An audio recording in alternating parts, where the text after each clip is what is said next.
Hi guys! చాలా చలిగా ఉంది కదా గాయ్స్! ఇదేంటి అన్నం చూపించి చలిగా ఉందంటుంది అనుకుంటున్నారా? ఏం లేదు గాయ్స్. నైట్ అన్నం ఉంది గాయ్స్. పెరుగన్నం తినాలంటే చాలా ఇదిగా ఉంది. అందుకనే అన్నంతో చిన్న చిటికా చేద్దామని ఫిక్స్ అయ్యాను. ఇప్పుడు ఏం చేద్దామంటే నా స్టైల్‌లో నాకొచ్చింది. ఇందులోనే చూసి కాదు, ఏదో నా నచ్చిన ప్రయోగం చేస్తున్నాను. ఒక గిన్నెలో ఒక ఉల్లిపాయ, ఒక బంగాళదుంప, ఆహ్, ఎండుమిర్చి, పచ్చిమిర్చి కూడా తీసుకోవచ్చు. Your choice, your favourite.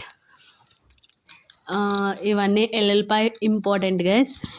ఎల్లుల్లిపాయ వేసుకొని మొత్తం ధనియాలు, జీలకర్ర ఫ్రై చేసుకొని అందులో వేసుకొని మిక్సీ పట్టేసుకొని మొత్తం అది పోపులో వేసేసి మొత్తం పోపులన్నీ వేసుకొని ఆయిల్లో వేసి అది కొంచెం పచ్చి వాసన పోయే వరకు ఫ్రై చేసుకొని తింటే గైస్ మళ్ళీ మీరు వదలనే వదలరు అసలు.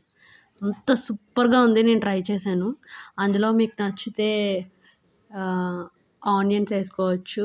ఆనియన్స్ వేసుకొని లెమన్ పిండుకొని తింటే గైస్ నెక్స్ట్ లెవెల్ అసలు. మర్చిపోయాను, అందులో చిన్న చింతపండు కూడా వేసుకోవాలి.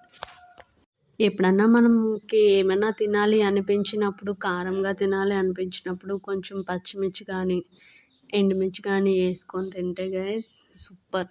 అందులో మీ ఇష్టం కరివేపాకు, కొత్తిమీర, యువర్ ఫేవరెట్స్ అన్నీ కలిపి మిక్స్ చేసి కొట్టేసి వేసేయడమే.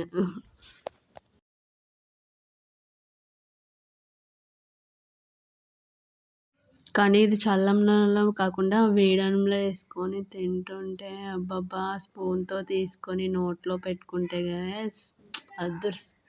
పోన్లేండి, అదే ఒక చేత్తో మీ మంచి మనసుతో, మంచి చేతులతో ఒక లైక్ కొట్టేసి సబ్స్క్రైబ్ చేసుకోండి గైస్ ప్లీజ్. కామెంట్ కూడా చేయండి.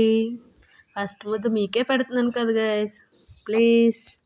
ఇలా ఇంట్లో మీరు ఎప్పుడన్నా ట్రై చేస్తే కామెంట్ సెక్షన్‌లో కామెంట్ చేయండి. Bye guys.